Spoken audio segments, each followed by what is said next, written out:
अस्सलामुअलैकुम दोस्तों, आप देख रहे हैं फैक्ट्स और मैं हूं अलिशा इकबाल। दोस्तों, इस दुनिया में जब भी रईस लोगों की बात होती है तो आपके जहन में एलन मस्क, बिल गेट्स जैसे नाम ज़रूर आते होंगे। मगर इनकी दौलत कितनी होगी? 150 मिलियन डॉलर, 200 मिलियन डॉलर या फिर इससे थोड़े और? लेकिन आपको जानकर हैरानगी होगी कि दुनिया में ऐसे लोग भी गुजरे हैं जिनके पास इतना पैसा था जिसका अंदाज़ा भी नहीं लगाया जा सकता। उनके पास इतना पैसा और इतना माल था जिसको वो कभी गिन भी नहीं सकते थे। ऐसे एक शख्स के बारे में कहा जाता है कि वो अब तक का सबसे अमीर तरीन इंसान था। उसका नाम मनसा मूसा था।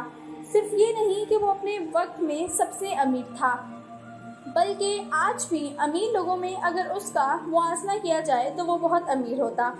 तब की और अब की करेंसी में फ़र्क तो ज़रूर होगा, लेकिन अगर मनसा मूसा की पूरी दौलत को आज के वक्त में देखा जाए तो ये 4 मिलियन अमेरिकन डॉलर्स यानी 23 लाख करोड़ रुपए हैं। दोस्तों, सोचने की बात ये है कि मनसा मूसा है कौन और उनके पास इतना पैसा कहाँ से आया। मनसा मूसा साल 1352 से माली एम्पायर पे शानो शौकत से राज करता था। मनसा मूसा के बारे में ये भी कहा जाता है ये तिम्बकतू के राजा थे। मनसा ने माली एम्पायर पे हुकूमत उस वक्त की जब वो सोने के ज़ख़ीरों का मालिक हुआ करता था।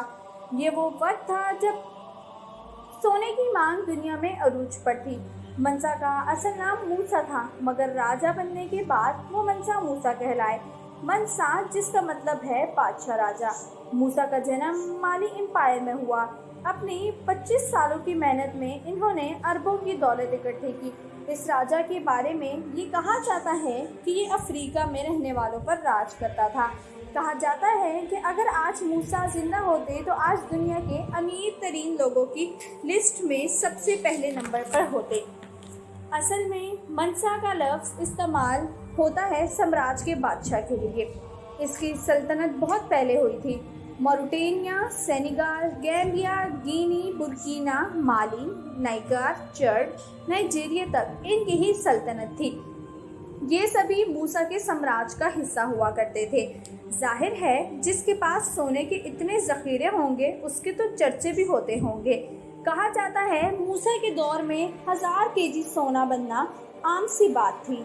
बाकी दुनिया को सोने की ज़रूरत थी, जिसकी वजह से मूसा ने सोना बेचकर इससे बहुत कमाया। मनसा मूसा के पास दौलत के साथ साथ इतना सोना था, जब वो अपने काफिले के साथ कहीं रवाना होते तो भर भर के सोना अपने साथ ही रखा करते ताकि रास्ते में किसी ज़रूरतमंद को वो सोना दे दे। इतना ही नहीं बल्कि मूसा ने बहुत सी मस्जिदों का काम भी करवाया, जिनमें से कुछ मस्जिदों को आज भी देखा जा सकता है। तिम्बकतू में बनी मस्जिद भी मनसा मूसा ने ही बनवाई थी। और आपने ये कहानी तो सुनी होगी, अगर नहीं सुनी तो आए हम बताते हैं।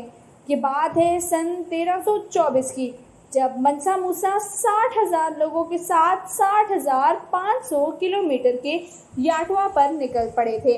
असल में अपने काफिले के साथ हज करने जा रहे थे। काफ़ी ज़्यादा लोग इनको और इनके काफिले के खूबसूरत लोगों को देखने जाया करते थे। मनसा मूसा के रईसी के चर्चे इतने थे कि लोग सिर्फ उनके और उनके काफिले को देखने के लिए इकट्ठे हो जाया करते थे। इस काफिले में 80 ऊँटों को भी शामिल किया गया, जिनमें हर ऊँट पे 136 किलोग्राम सोना लादा हुआ था। मनसा मूसा बहुत सखी इंसान थे। जहाँ गरीब लोगों को देखते वहाँ सोने के सिक्के बांट देते। उन्होंने अपने इस सफ़र में मिस्र के लोगों को इतना बांट दिया कि उस इलाके की महंगाई भी बढ़ गई और मनसा मूसा आज होते तो ये 30 ट्रिलियन रुपए के मालिक होते। 57 साल की उम्र में मनसा मूसा ने इस दुनिया को अलविदा कह दिया। दोस्तों, आज का तारीखी टॉपिक अगर आप लोगों को अच्छा लगा तो अपने दोस्तों में ज़रूर शेयर करें।